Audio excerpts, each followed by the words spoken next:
Hey everyone, thank you for stopping by my channel today. If you are new here, my name is Kim and this is Bandit, and we're at home today, as you can tell by the not so exciting scenery. If you're new here, I am a newly retired elementary school teacher here in Yokohama, Japan. Before coming to Japan, I was a teacher in Los Angeles for 8 years, and I have been working here for, gosh, I guess about 36 years, even though I only intended it to be 1 year. This year, or actually no, last year, I officially turned 65 years old, which at my school is the mandatory retirement age. In Japan, I would say 65 is probably the normal or the usual retirement age, but I found out from some of my former coworkers that at my school in Gunma, the retirement age is 60 years old. And another one of my friends who works in Tokyo has a mandatory retirement age at 62 years of age. So it really varies from situation to situation, and I'm sure depending on your company or place of employment, they may have their own restrictions or rules as to when you need to retire. I knew the day was coming that I would have to retire, but I was fortunate enough to get an offer to teach part-time. This meant I would be at my same school with my same students and my same coworkers, and it was really easy to make the transition. The only difference is the terms of my contract, and the conditions or the new terms of a part-time contract as opposed to my previous tenured contract are kind of different. And I guess in one sense it's really good because, it's just a lot easier to make a transition when it's at your same workplace. You essentially are doing the same duties. That being said, as a part-time teacher, I don't have to do a lot of the other duties or have any of the same responsibilities that I had when I was a full-time tenured teacher. This includes things like meetings, patrol duties, commuting duties, club activities, just a variety of things. And it also means that my salary is determined by how many classes I teach. So each class is equal to a certain number of financial compensation, and so you're paid by the number of hours you have or the number of classes you have. It also means that you only show up for your classes and you can leave when you're finished. If you don't have classes on that particular day because of a schedule change or a field trip or something, you still get paid for those classes. So it's not a bad deal. In fact, the terms at my particular school are really good. So I'd be a fool not to take a part-time position here where I have familiarity as opposed to accepting another part-time position at a different school. It's all what I guess works best for you. A lot of people that do retire probably don't work part-time, but for me, I just feel as long as I'm healthy, both mentally and physically, and I can still swing it, I enjoy my job, and I want to continue to work for as long as I can and as long as I'm able to. I really do. I know there's times or there's days where every teacher says, oh my gosh, I'm burned out, or how can I keep doing this? But I really do enjoy my job. Otherwise, I wouldn't have accepted the position. So in addition to all of this, I've also had to balance all these meetings that have to do with retirement. Back in March, or I guess February, I had to get all these forms done and register for the pension stuff, and I still don't have everything squared away yet. I kind of do and I don't. I've already received certain lump sum pension payments, but as far as all the other stuff, there's still some paperwork that I need to get done, but I'm not collecting my pension yet because I am working part-time. And when I want the pension to start coming monthly, then I just have to alert the office or the pension people about 4 months ahead of time so that they can process everything. That was a big headache because there's so many things I didn't know and I still don't know. And they do have booklets and information in English, but it's really difficult reading for me. It takes me a while to figure things out. Yeah, it's like, when you have to build something and you get this manual and you're like, oh my God, what do I do? That's kind of how I feel with these manuals. It's like, oh my gosh, it's so much to think about, and it's so many things that I can't even predict. I have no idea what's going to happen in the next 10 or 20 years. I don't know what's going to happen in the next year. I don't even know what's going to happen in the next week, So it's having to make decisions so far in advance when, for me personally, I just live a day at a time, and it's a big change. But I guess as you reach your senior years, you have to start thinking way ahead and plan for things so far in advance. That just has never been my philosophy. So it's challenging. I'm not gonna lie. It's sort of it's not denial, but it's just I'm totally Scarlett O'Hara. I don't want to think about that today. I'll think about it tomorrow. Hello Work is an employment agency here in Japan, and they also handle unemployment payments and all kinds of other stuff, if you lose your job or leave your job or are unemployed. I don't know if it's everyone, but I know their employment services are for not only Japanese natives, but also foreigners as well. As far as certain benefits go, maybe you have to have the proper visa, and since I have my permanent resident visa, there's a lot of things that I'm able to do or get as opposed to somebody that maybe has just a spousal visa or another kind of visa. Anyways, apparently I was told to submit these documents and register with Hello Work, not, for job hunting purposes, but because since I retired, I'm entitled to this lump sum payment that they give to people that are 65, and I don't know if it's 65 and over or if it's just when you're 65, and for having left my work. I don't know the technicalities. All I know is that they told me I had to go in April.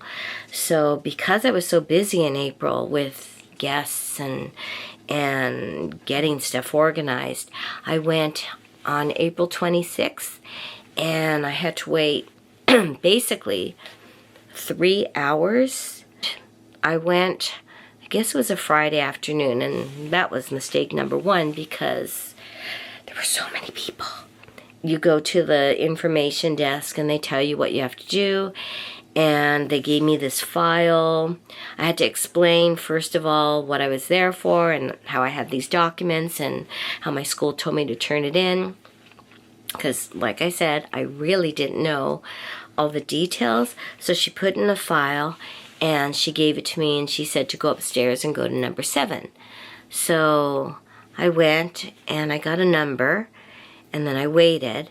And then I realized, after maybe waiting for about half an hour and seeing like my number was so far away, like there were so many people in front of me, and it was a pretty packed waiting room, I noticed that people had the same file that I did, but when they were coming to wait in the waiting room area, they didn't have their file anymore. So it's like, oh crap. So I looked at it and I'm like, okay, it says to put the file in some box. So I went, put it in, and so I don't know if that made me have to wait longer or not. But anyways, yeah, I just sat there. Everybody else is like doing their phone or whatever, and I just sat there waiting for my number to be called. I kind of even like shut my eyes and dozed off a little bit. So I guess it was about after 3 hours of waiting, I finally got called, and I had this guy that was, I mean, he was nice, but it was still very formal, and I submitted all this stuff, and he's looking it over, and I'm trying to explain my situation, and I don't know if he really understood, but they take down your bank information. They need to see your ID, like your My Number card. We have these things called My Number cards that you get from the government. And then my, my residence card. And I even had brought my passport just in case. And then had to fill these things out. And then that took maybe about, I guess, 30 minutes or so. And then I was given this packet, and he said to come back May 15th between 10 and 11:30, and they'll go over the next part. So I was like, okay, is that it? So that was all I did on that day. And so yesterday, or wait, was it yesterday? Yeah, yesterday was May 15th. And I went, and I actually got there early. And the time I went before, the parking was filled, and there was like a line that is waiting. It's kind of like a little rotary to get into the very small parking lot. And there were just so many cars, I thought I'm just going to go find a pay parking lot and then pay, which I did. But this time I was early enough, and they had vacant parking spots. So I got a parking space. It was 9:20. And I thought, I wonder if I could go, even though it said 10 to 11:30. I thought I'll just go in early and see. So I went in early, and I had to go to room number 8 and put it in box number 8. So I did that. And then once again, it was waiting and just sitting around. When did I get called? I guess I got called about, maybe close to 10 o'clock, not quite 10. And I don't know if it was the same guy that waited on me last time, because the last time the guy had just dark hair, but this guy had like dark hair with blonde streaks, and he kind of looked like a Jimmy wannabe, because he had the same type of haircut. And yeah, so he called me over.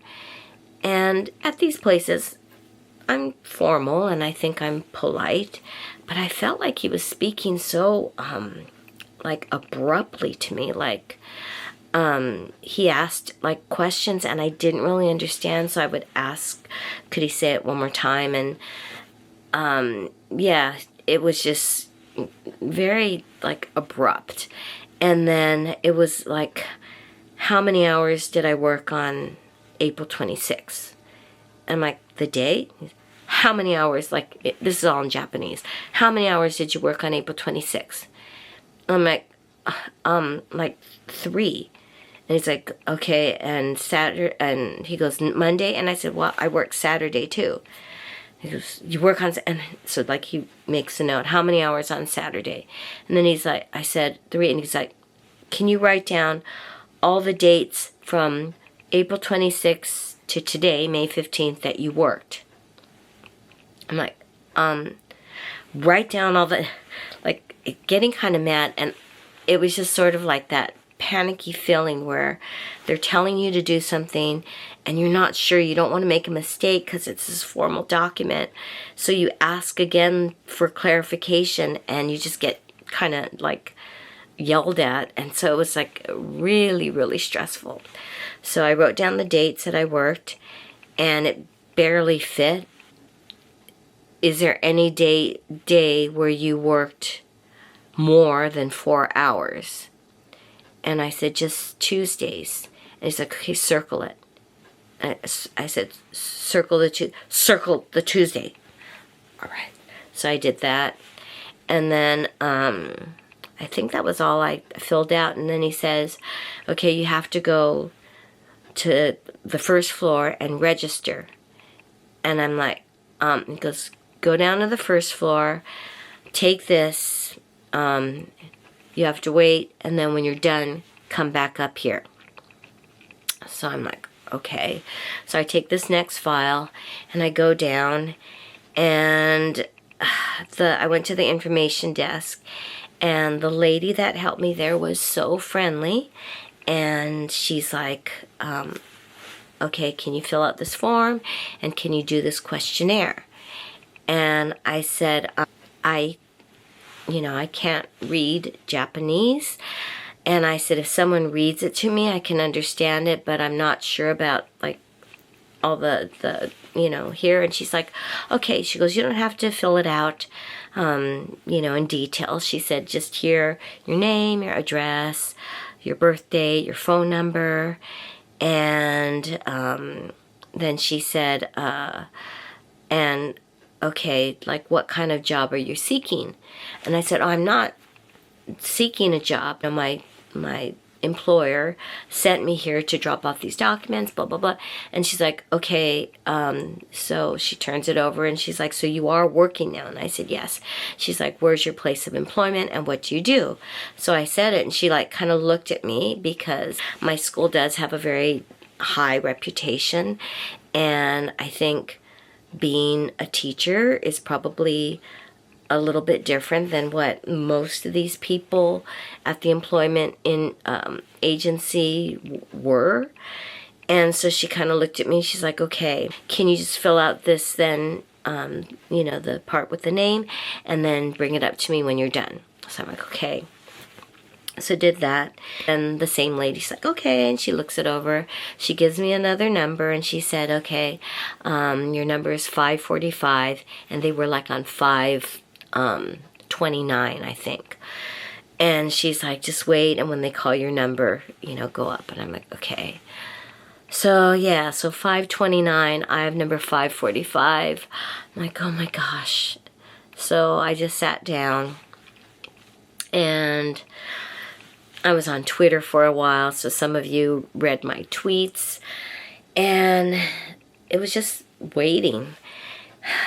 To be honest, it was a little bit humbling because I've never been in a job agency before, and I never really had to because I guess with teaching, right, you know where to look, or you know which websites to look for teaching jobs, or you go to schools and look, or if you're interested in international schools, you look at, different sites.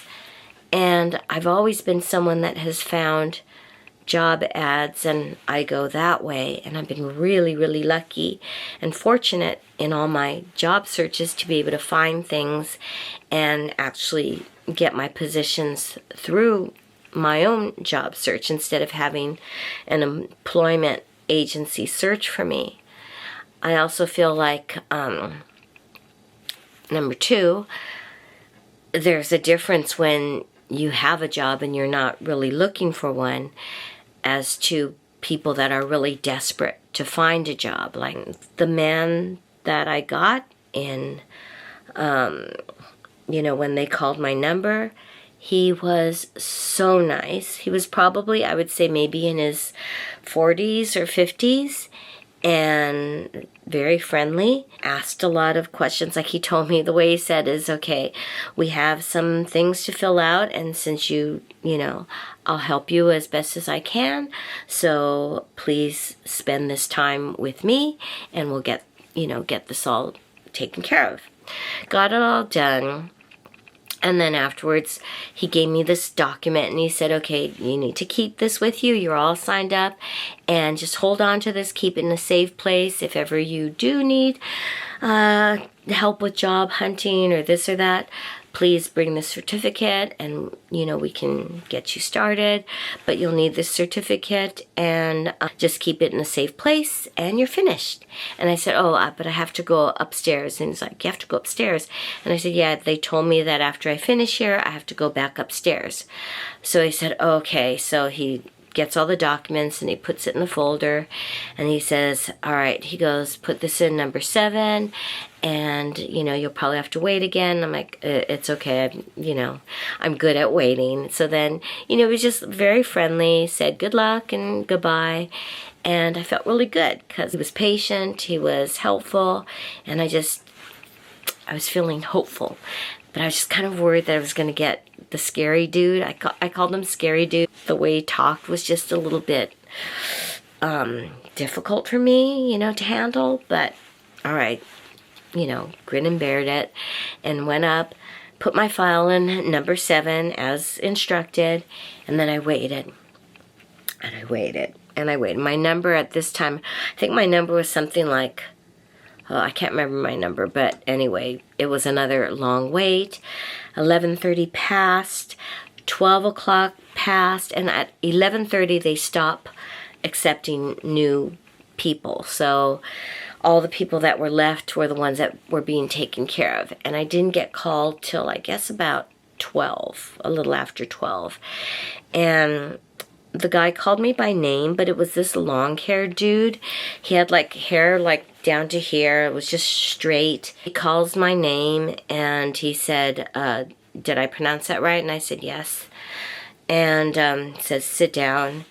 And so then he, kind of tells me just matter-of-factly, all right, we did the calculations and you're going to get this amount of money and we calculated it by this.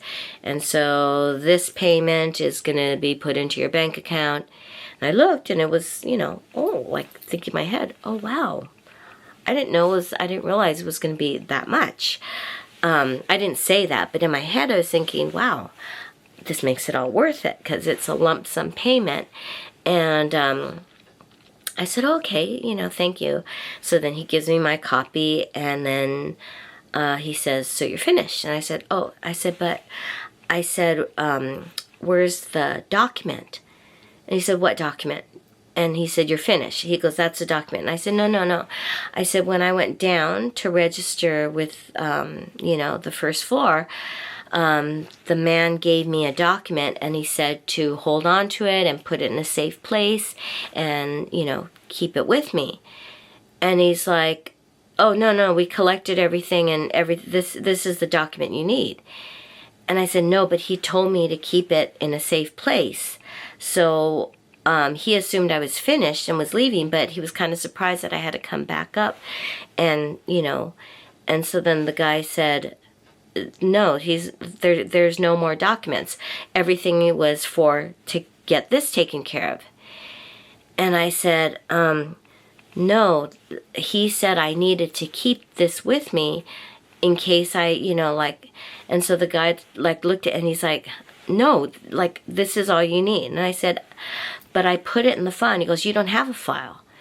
And I said, yes, I do. It was in the blue file and I was told to put it in number 7. So I put it in number 7. And he's like, no, you don't have a file. And I said, no, I put it in that thing. That's why I had the number. And when you called me by name, I gave you the number.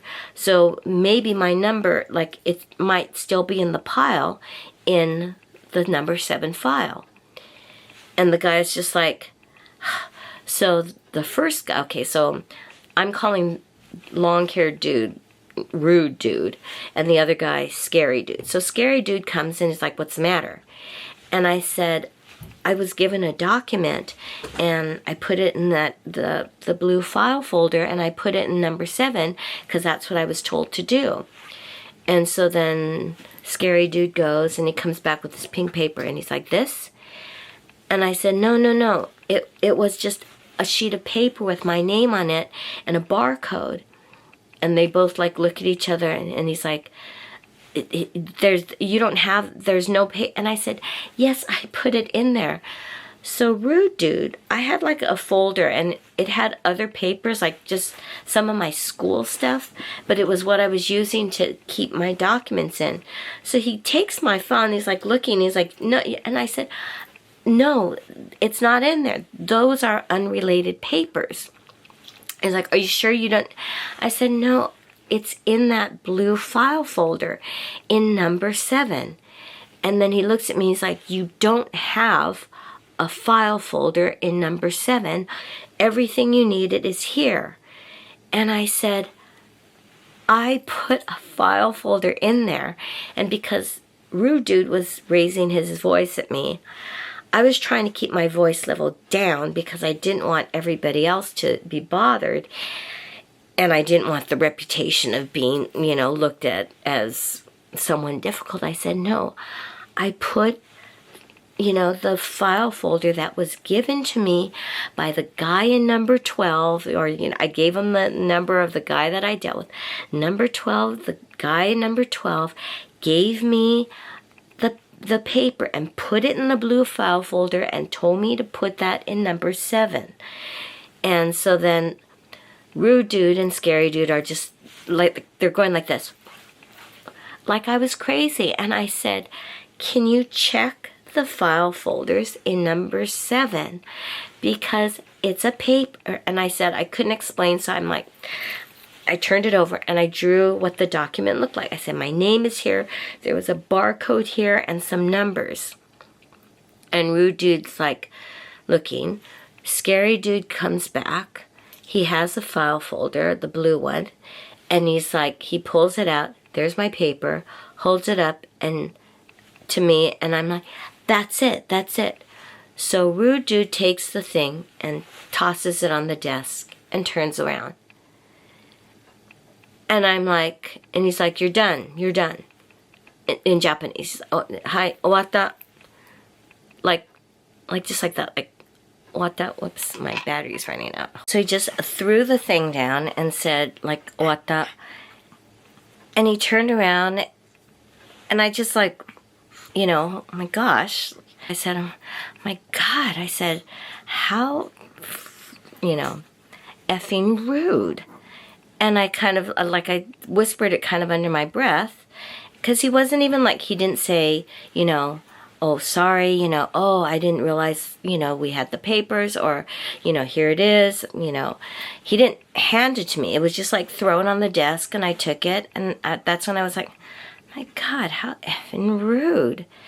And I looked, and neither Scary Dude or long-haired dude, said anything. They just kind of went about their business, just packed up my things, and I looked, and I could tell like some of the other workers noticed. And so like as I was leaving, like this, older man, who I assume was maybe the manager or maybe the top guy, just kind of went like, sumimasen.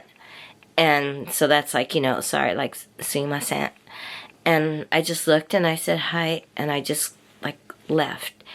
And I was just like, a part of me, like, I was angry, but I wanted to hurry up and get out of there because I'd been there for so long. But I thought, that's really poor customer service, because I could see if it was like, I was right. I mean, I had that form there, and I wouldn't have minded if he said, oh, you know what, you weren't supposed to put that form in, or the guy in, downstairs shouldn't have put the form in there, or you put it in the wrong thing, or something. But to just throw the document on the desk after I had said, that I had it, I thought it was really rude. Then again, like the compassionate part of me, I thought, okay, I'm sorry that you are working in a job where you have to deal with people all day and you don't get a break and you have like one person after the other and you have to listen to all these, things. I'm sorry you work in this type of job that maybe doesn't give you a lot of rewards. Um, Maybe you're having a bad day, but you don't have to take it out on me because I didn't treat you disrespectfully. I merely said I was given a paper and I think I need to have it back. Can you please check and see if the paper is in that file because the guy downstairs told me to take care of it. Right? So, like maybe my younger self would have made a bigger deal about it. A part of me does want to write and say, look, I was treated kind of rudely. And when you're, when you're older and, I'm just glad that I'm of pretty strong mind and body because after waiting that long, you don't really want to be treated like that. And I felt that every person that I dealt with that was older was really polite. And maybe it's because they understand where you're coming from, or maybe it's because they're going to be in your shoes in, a couple of years. And maybe these young people, they're just tired of dealing with older people. So, man, get a job that, you can not only find joy, but also spread joy, is my philosophy. Anyways, so I'm glad I got that out now, but I did want to share that because I think it's something you don't expect. Like, I had no idea that I could collect this lump sum payment, and I'm just lucky that I had an employer that told me to go and file and do all this stuff. And because I endured this whole ordeal, I'm going to get a nice little chunk of money that I didn't expect that will most likely go to good use somehow. And if it doesn't go to good use this year, it'll go to good use sometime in the future. And I feel really fortunate that, that I was able to get this done. And hopefully this video will help anybody that may be going through this in a couple of years, or even if it's like 10 years, or maybe you have a parent that will be going through this and you can kind of help them and be patient with them, or maybe, just be understanding that just because you're retired, it doesn't mean that your life is all like relaxation and vacation and, no more work. It's a lot of work. Like, there's so much stuff that you have to do, and I'm learning this little by little. So whatever I can share with you to help make your retirement journey, if you are especially if you are a foreigner working in another country and having to do this all in a language that isn't your native language, hopefully I can make this a little bit easier. I'll make all the mistakes so you don't have to.